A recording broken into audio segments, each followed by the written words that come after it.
Chapter 5. The Fount of Ancient Greece. In the preceding chapter, we considered the influence and direct effect of Transcendentalism and of Emerson in particular upon modern popular thought. But behind Emerson and the Transcendental school, there were many other influences, which we shall now proceed to consider in these articles. One of the great primary sources or causes of the modern trend of thought, that strange revival of old thought in new forms, is that of the philosophy of ancient Greece. Not alone does the present movement show the strong influence of the old Greek philosophical thought, but the Greek ideals are also to be found at the very heart of the advanced religious thought of today. The new theology and the new religion, of which we hear so much, contain many of the essential ideals of the ancient Greek religio-philosophic schools. Wherever there has been a tendency toward transcendentalism, there we find the subtle but powerful influence of Neoplatonism. And so, in the great transcendental movement of New England, of which Emerson was the high priest, Neoplatonian was the chief inspiration. Realizing the influence of Emer-65's son and the transcendental movement on modern thought, we may see the important part played by the spirit of Neoplatonism in supplying many of the leading ingredients to the crucible of modern thought. The soul of this old school of thought persists in marching on throughout the centuries of thought, although its original body has long been moldering in the grave. Or may we not say that its soul persists in reincarnating in new bodies from time to time? It certainly seems to have taken on a new body of flesh of considerable size and strength in this first decade of the 20th century. In modern scientific monism, we find a decided going back to Heraclitus, with his doctrine of the universal flux, of everything becoming and nothing being, of his conception of the ever-changing, shifting, moving universe of things, with its successive cycles. In Herbert Spencer and other schools of modern scientific thought, we see the thought of Anaximander and Heraclitus revived. And in Spencer's conception of the infinite and eternal energy, from which all things proceed, his unknowable, we hear the distinct echo of the voices of the earliest thinkers of the older schools of ancient Greece. The spirit of Athens is walking abroad today in the great universities of Europe and America, and many of the world's greatest minds are bidding her welcome to her new home. The broth that is being brewed in the great pot has a decided flavor of the Attic herb. At the very heart of all Greek thought is the idea of a oneness, which is expressed as monism in philosophy and as pantheism in the higher religious thought of the educated classes. One breathes the pantheistic atmosphere when he enters the enchanted realm of the old Greek thought. Mr. E. F. Benson, in his latest novel, Reaping, speaks of this subtle spirit of pantheism, which, while condemned in all orthodox religions, has nevertheless managed to creep in and make its home in the newer creeds, as it did in all the old ones, at the last. The following quotation will give Benson's conception of this subtle spirit of thought and belief. There is no myth that grew so close to the heart of things as the story of Pan, for it implies the central fact of all, the one fact that is so indisputably true, that all the perverted ingenuity of man has been unable to split into various creeds about it, for Pan is all. And to see Pan or hear him playing on his pipes means to have the whole truth of the world and the stars, and him who, as if by a twisting thumb and finger, set them endlessly spinning through infinite space, suddenly made manifest. Flesh and blood, as the saying is, could not stand that, and there must be a bursting of the mortal envelope. That, indisputably also, is but the cracking of the chrysalis. How we shall stand, weakened still and quivering, when transported from the dusk in which we have lived this little life in the full radiance of the eternal day. How shall our eyes gain strength and our wings expansion and completeness, when the sun of which we have seen but the reflection and image is revealed? That is to see Pan. It killed the mortal body of Psyche, the soul, when she saw him on the hilltop by the river, and heard the notes of his reed float down to her. But she and every soul who has burst the flimsy barrier of death into life joins in his music, and ever day makes it the more compelling. Drop by drop the ocean of life, made up of the lives that have been, rises in the bowl in which God dips his hands. He touches every drop in both modern pantheism and modern idealism. The influence of the ancient Greek great masters of thought may be plainly discerned. In fact, The modern thought along these lines flows in a direct and unbroken course from the fountains of ancient Greece. While, as we shall see in another chapter, the seeds of all forms of philosophical and religious thought may be found in the early teachings of India and other Oriental lands, still we may regard the schools of philosophy of ancient Greece as the direct source of the fundamental conceptions and ideas which are now experiencing a remarkable revival in popularity and general acceptance. As Professor John Dewey has said, the Eleatic school may be regarded as the forerunners of pantheism in their insistence upon the unity and all-comprehensiveness of true being. The distinction between finite and infinite, God and the world, had not, however, been made sufficiently clear at this time to justify calling the system pantheism. Through Plato and Aristotle, the terms of the problem, both in themselves and in their relation to each other, are made evident. Neoplatonism and Stoicism are both pantheistic. The former is of a logical, idealistic type, based upon Plato's theory of the relation between the one being, nous, and the ideas, teaching that the world is simply one of a series of emanations from God, radiating from Him, as light from the sun, and having its apparent distinction only through a negative element, non-being or matter. And, as Professor A.S. Pringle-Pattison has said, the first historical system to which the name of idealism is applied by common consent is that of Plato. The idealistic system might be fitly styled the Platonico-Aristotelian. Now let's examine the pre-Socratic schools. The pre-Socratic schools of ancient Greece, which flourished about 500 years before the Christian era, endeavored to establish a unity or one reality behind the various phenomena of the universe. Rising above the primitive myths, they sought to establish a fundamental substance, of which all the world of appearance was by a manifestation or reflection. Even before their time, thinkers had assumed a fundamental oneness in nature, and the pre-Socratic schools endeavored to find out what this one was.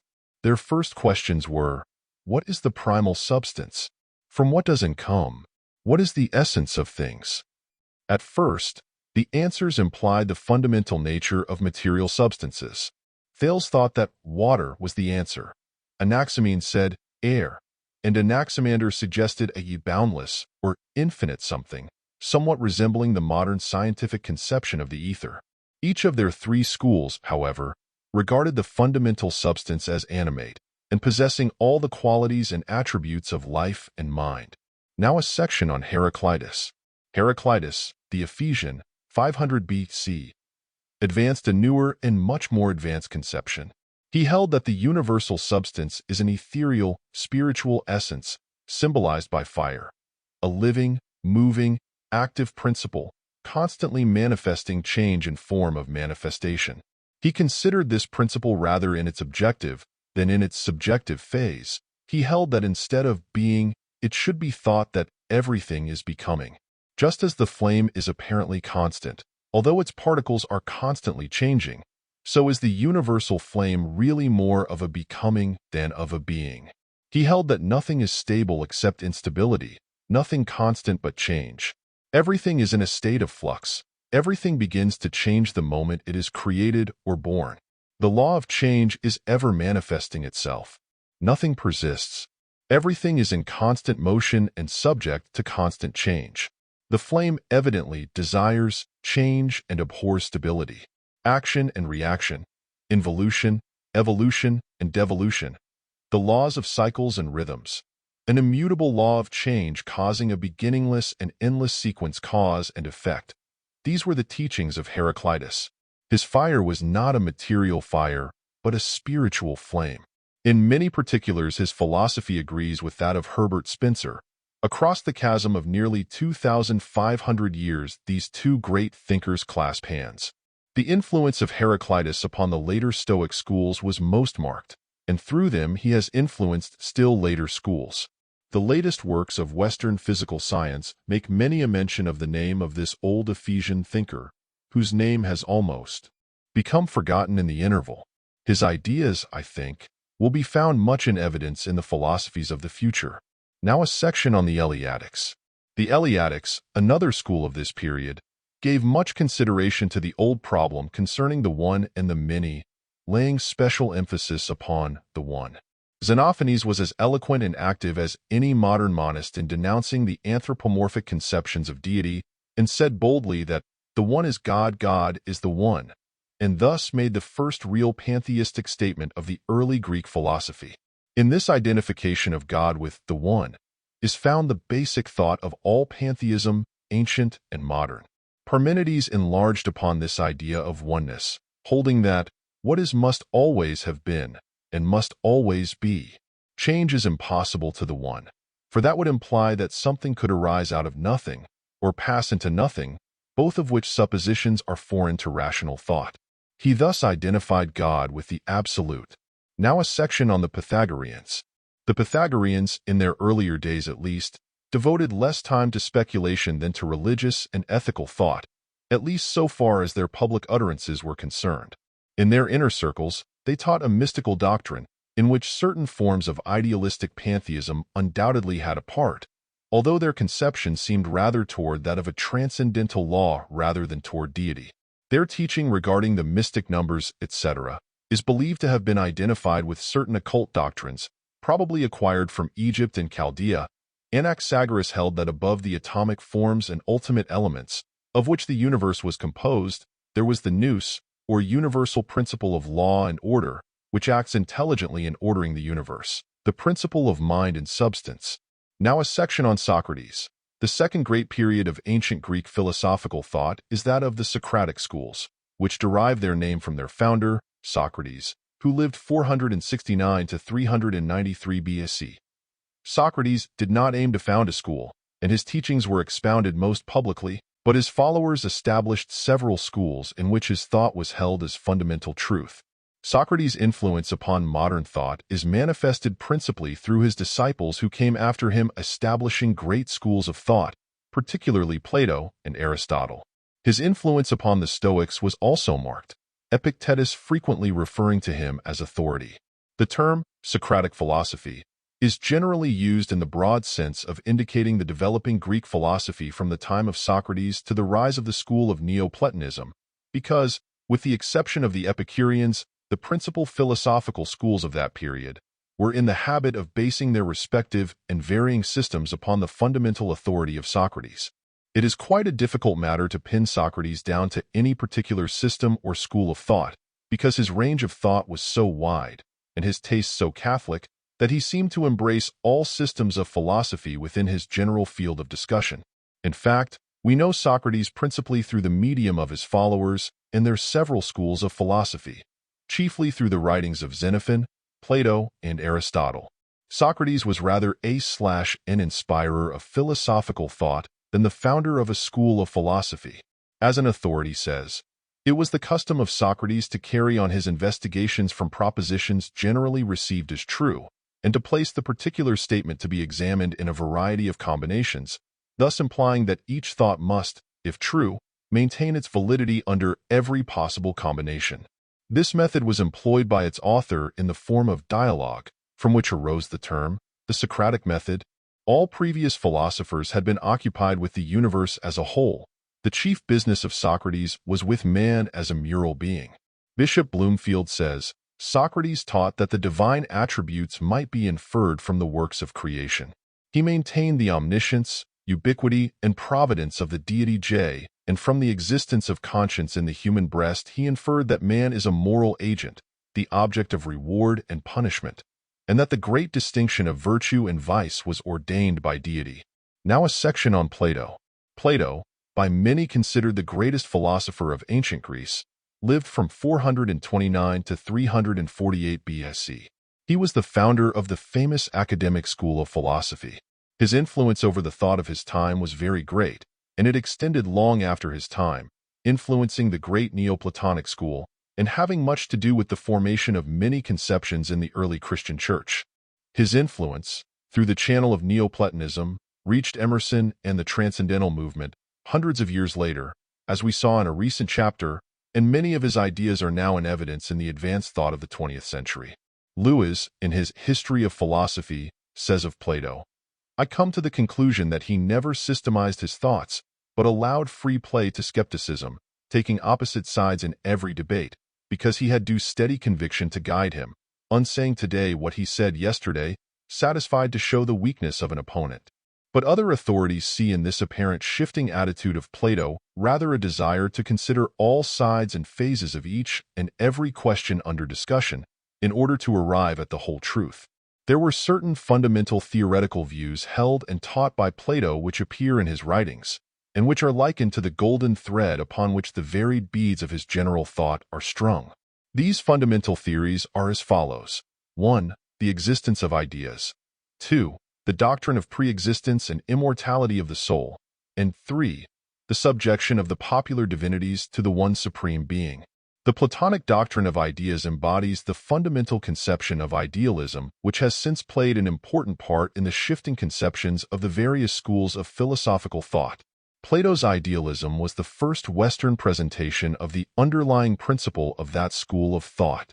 Idealism is the term applied in metaphysics to any theory which holds that the universe, as a whole and throughout, is the embodiment of mind, that reality is to be found only in mind, and that the only reality in the external world consists in its perceptibility. Leroux says, idealism is the name given to certain systems which deny the individual existence of object apart from subject, or of both apart from God or the Absolute.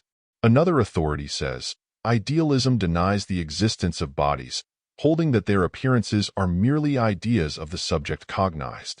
Subjective idealism holds that these ideas are produced by the mind, while objective idealism holds that they exist only in God or the Absolute.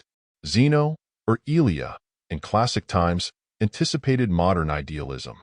His teachings were subject to many changes, finally appearing in the refined conception of Plato, which in turn was modified by modern schools of idealistic thought. Plato held that reality inhered in the general idea of a thing, and not in the individual, that there was no reality in the individual, tree, stone, or man, but that reality was to be found in the general idea of tree, stone, or man, which existed on the ideal plane alone.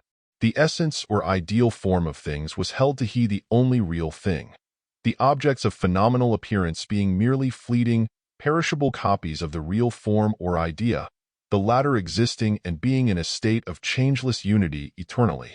These real ideas, forms, or essences existed on a plane of their own, and could be described only by metaphors. Plato's ideal world was a realm of pure mind possessing substance and power. Reality could not be discovered by the ordinary mental process, but the soul discovers the universal of things by herself. The true home of the soul was in the world of the universals, of the changeless ideas, separate and apart from sensations and individual mind. Plato held that the world of phenomena lacked reality, as all reality is vested in the noumenon, which is reality itself. The noumenon is the cause and mover of all things, ever behind the veil of the senses and mortal mind. This noumenon is that which all philosophies that acknowledge an absolute are compelled to postulate as being. It was to be known only through pure thought or intuition, rather than by the ordinary intellectual faculties. It bad as its essence the nous, an immaterial principle of pure mind, the reason and cause of the universe. The nous is also considered as the supreme good, the source of all end and aims, and the supreme principle of all the ideas. The nous was held to be transcendent, moving the world only as a rational immanent causer. It was being, itself, the absolute. Plato also held that all true knowledge arises from the recollection or reminiscences of the soul, which has lived before, and has dwelt a while on the transcendental plane of the ideas. The soul has perceived these ideas on that plane, and remembers them faintly in its subsequent earth life. As Wordsworth said, our birth is but a sleep and a forgetting. True knowledge and wisdom, Plato held, are but more or less dim recollections of the previously known ideas, awakened by the associations, suggestions, and experiences of earth life, by the imperfect copies of the ideas seen therein. He held that some ideas, firmly implanted in the soul in the form of transcendent memories, cannot be fully perceived in earth life, but always remain as idealistic dreams, toward the realization of which the soul intuitively yearns. Among these unexpressed ideas were the good, the beautiful, and the true, all of which are incapable of expression, but which are recognized by the soul as real, and which awaken ecstatic thrills when contemplated. The earthbound souls experience the ecstasy of transcendental memories, the recollection of the beatific visions of the past world of ideas. The plane or world of ideas represent absolute wisdom, absolute being, absolute bliss. Plato did not attempt to define his conception of transcendent being, wisdom, bliss, his absolute nous. Like Spinoza, centuries afterward, he felt that to define God is to deny him, and he confined himself to metaphors and abstract terms. He regarded the phenomenal universe as but an appearance, mode, aspect, limitation, or aspect of the one absolute being which was above human thought or mortal mind. And this universe, being what it was, had no separate or real existence apart from that one being. An authority speaks of Plato's conception of the nous, or one absolute being, from whom emanated as radiations all the phenomenal universe, which was made apparent only through the medium of an element of negation, or non-being, which men called matter. Now a section on Aristotle. Aristotle, 384 to 322 BC, is generally thought of as opposing Plato's philosophy because of his substitution of his own terms and because of his difference of interpretation of certain doctrines. While he did not agree with Plato upon some points, yet the two channels of Socratic thought were closely allied. Aristotle was a man of marvelous intellect, and he exerted a tremendous influence upon both ancient and modern philosophical and scientific thought. He joined Plato's school and dwelt in Athens for 20 years. He was the tutor of Alexander the Great, a distinguished scholar, a great teacher. As an authority says, Aristotle was the author of treatises on nearly every subject of human thought, and the founder of the peripatetic philosophy, his writings on that theme and on logic being venerated during the Middle Ages as no other book was but the Bible. Through Aristotle, Plato's fundamental thought concerning the nous strongly influenced the Stoic schools, and from them descended through various channels to the present day. Plato reaches the present day through various channels, many of which are now meeting for the first time since their original separation. The 20th century Crucible of Thought has many ingredients coming direct from Plato's brain, though reaching the melting pot from several sources apparently opposed to each other. His pantheism comes to Ines through one channel, his idealism through another. And lo, meeting in the Western world, in the 20th century, they assert their original unity by flying toward each other, in complete harmony and unity, just as two separated atoms of an element seek each other's embrace. It is common among students of idealism and transcendentalism, when considering the origin of a leading thought, to close the discussion by saying, "You will find it all said by Plato," or "Plato includes all original thought on the subject, such as the influence of Plato on modern thought."